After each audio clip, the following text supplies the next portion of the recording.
of the Q's Academy. Ngayon, pag-aralan natin ang lokasyon ng Pilipinas.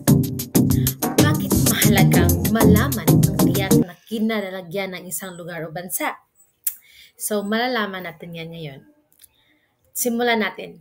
Ang Pilipinas ay isang arkipelago na may kabuuang sukat na 300,000 kilometro kwadrado na mayroong humigit kumulang 7,641 na mga pulo. So, ang Luzon, Visayas at Mindanao ang tatlong pangkat ng pinakamalalaking pulo sa bansa.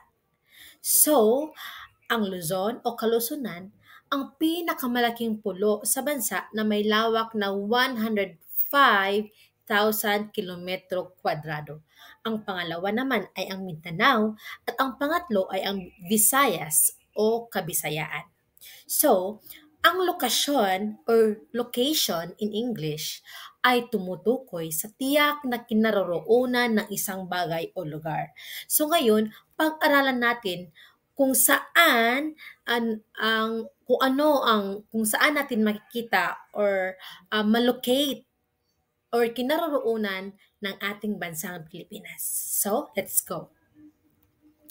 Sa paghahanap ng lokasyon ng isang lugar, nakatutulong ang kaalaman ng direksyon. So, direction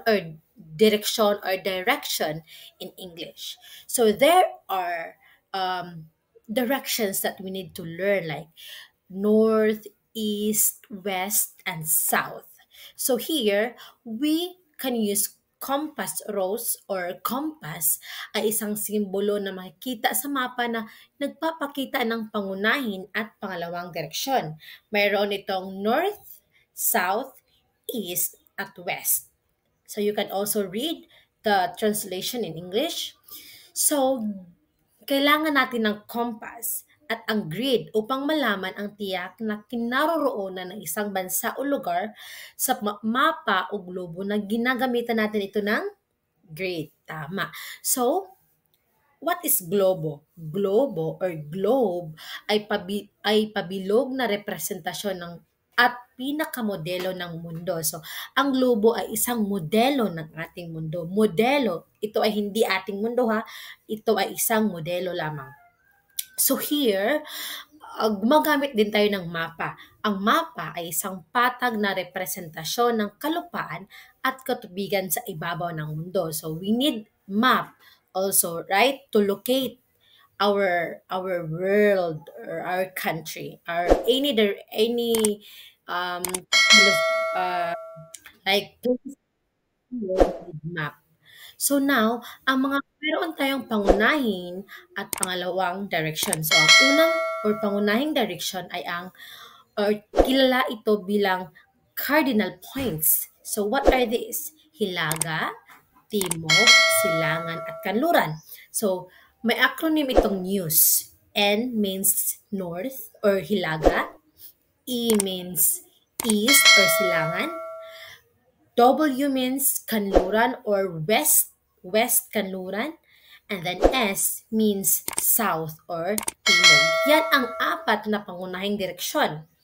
And then meron tayong pangalawang direction or ordinal points. Again, ang pangunahing direksyon ay tinatawag na cardinal points at ang pangalawang direksyon ay tinatawag na ordinal points. So, ito ay ang Hilagang Kanluran or pangalawa Hilagang Silangan, Timog Kanluran at Timog Silangan. So, northeast means Hilagang Silangan, remember? And northwest, Hilagang Kanluran. At ang southeast, Timog Silangan. At ang southwest naman ay ang Timog Kanluran. So, again, pangalawang direksyon, tinatawag na ordinal points. That's right. Next, pangunahing direksyon. So, sa pangunahing direksyon ng Pilipinas, meron tayong mga places or countries na makikita sa pangunahing direksyon. So, sa hilaga natin sa Philippines, mayroong Taiwan Bashi Channel. Sa silangan naman natin, mayroong karagatang Pasipiko. Sa kanluran, mayroon namang Vietnam dagat or kanlurang Pilipinas.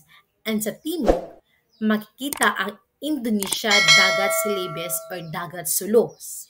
Yan ay sa pangunahing direksyon ng nakabase tayo sa ating bansa. So, kung titingnan naman natin ang pangalawang direksyon, hilagang silangan natin ay ang dagat Pilipinas, hilagang kanluran, makikita naman natin ang mga isla na Paracel, at sa timog silangan, isla ng Palau, at timog kanluran, makikita natin ang Borneo. So take note of that country or places or mga makikita natin sa ating pangalawang direksyon. So mayroon tayong dalawang uri ng lokasyon. Remember? Relatibong lokasyon or relative location, tiyak na lokasyon or absolute location. So ano nga ba ang relatibong lokasyon or relative location? Ito ay vicinal or relatibong lokasyon continental. Ito ay tumutukoy sa lugar na napapaligiran ng lupain.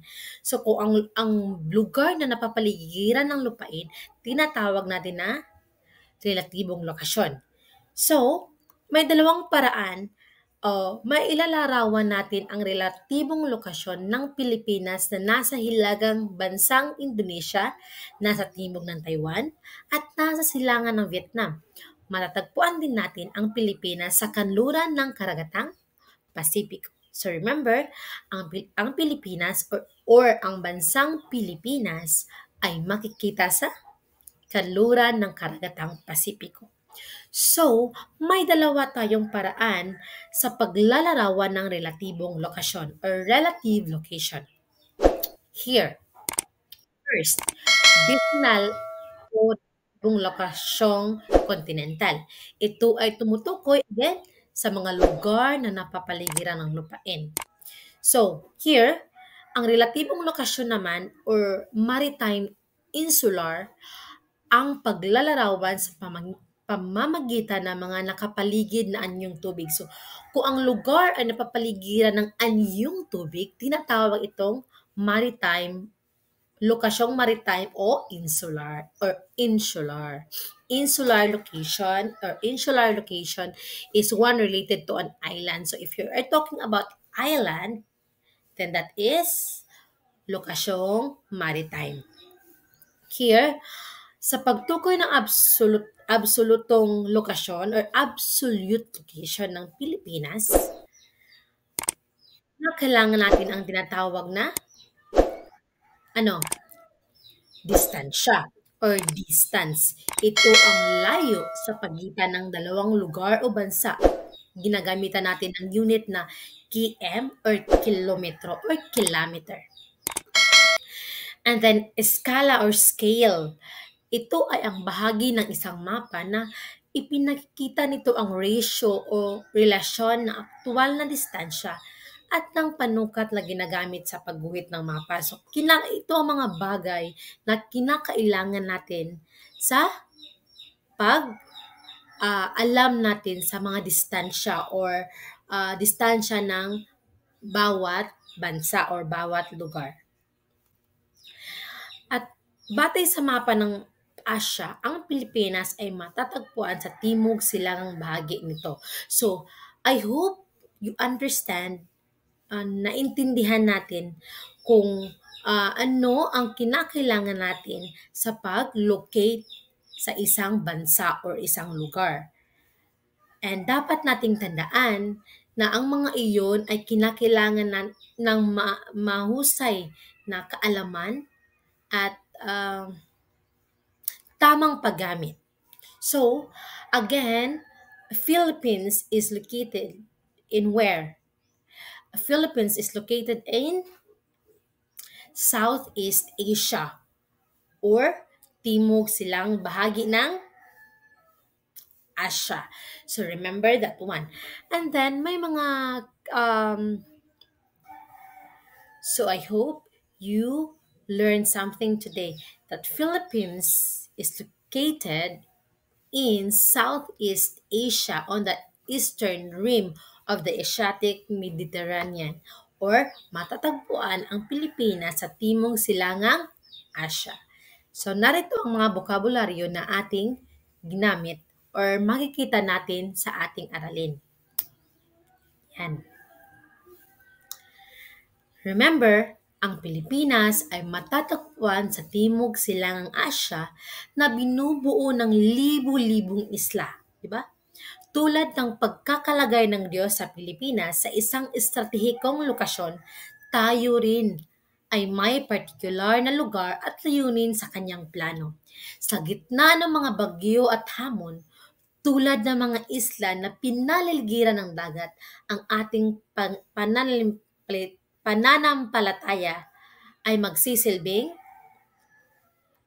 angkla.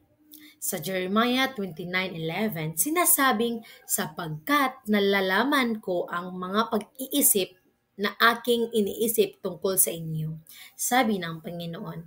Mga pag-iisip tungkol sa kapayapaan at hindi tungkol sa kasamaan, upang bigyan kayo ng pag-asa sa inyong hinaharap. Magtiwala tayo sa Kanya dahil mayroon siyang magandang plano sa atin at manatiling matatag sa ating pananampalataya. Naway gamitin natin ang ating lokasyon upang ipalaganap ang pag-ibig ng Diyos at salita ng Diyos sa lahat ng panig ng mundo. Thank you for watching. I hope you learned something new today.